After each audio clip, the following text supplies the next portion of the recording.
word Satan isn't actually an English word. It's actually a transliteration of the Hebrew word Satan. In Satan, the translation is adversary or enemy, right?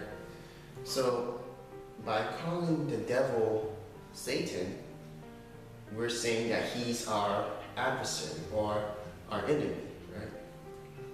And so you kind of have this imagery of a war, right? When you're in a war, you have the enemy who you're fighting against, and you have your ally who is helping you out.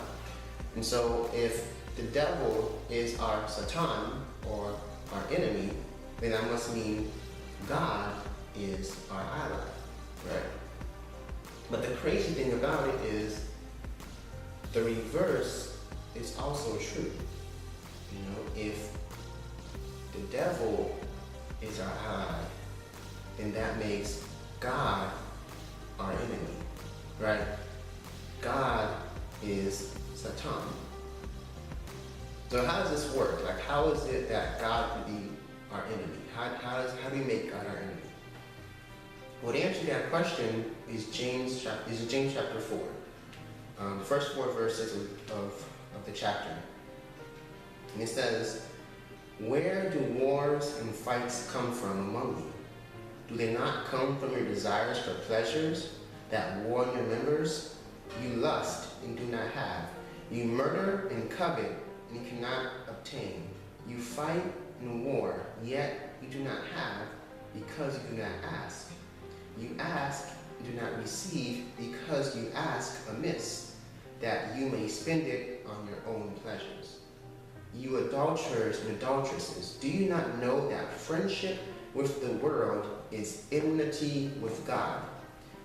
Whoever therefore wants to be a friend of the world makes himself an enemy of God." Right? And so we make God Satan, or we make God our adversary or our enemy when we become friends with the world. And to be friends with the world simply means to give in to your lust, to your selfish pleasures, to covet, and to do all these, to give in to your sin, essentially, is what it really means, you know. And so if you're a friend of sin, you're an enemy of God. Why is that? Well, because God hates sin, right?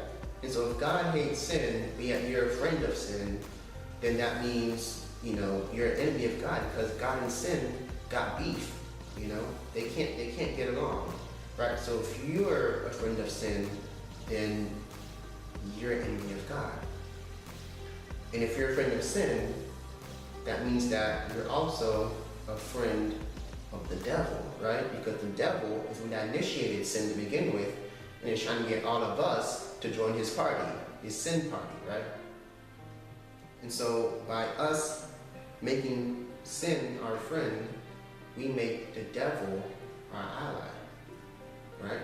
And by making the devil our ally, we make God our adversary, Satan, right? And so how do we flip the script? How do we make God our friend, right? And the answer to that question is in John chapter 15. And it says this, starting from verse 12. "This is my commandment, that you love one another as I have loved you. Greater love has no man than this, than to lay down one's life for his friends.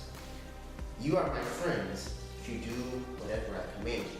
No longer do I call you servants, for a servant does not know what his master is doing, but I've called you friends, for all things I've heard from my Father I've made known to you." Right? And so Jesus is saying, you're my friends if you do whatever I command you. And what is his command? Well, verse 12 says, "This is my commandment, that you love one another as I love you." And so to be a friend of God just means to love like God loves, right? And his love is other-centered, right? And so if you realize the parallel here It's like to be a friend of the world or be a friend of sin means to be self-centered, to give into your own lust and your own pleasures, right? But to be a friend of God means to be other-centered, to love one another as God loves us, right? And so to be a friend of God means to love like God loves. And he says that because you are my friends, I will let you know all that my Father has told me, you know? And so if we want to ask God questions like, you know, what's your purpose? What's your will for my life? God, Jesus will answer that question for us because we are his friends, right? And so the question really comes down to this. Who is Satan in your life? Are you a friend of the world and therefore Satan is God? Or are you a friend of God and Satan is the devil? Think on these things.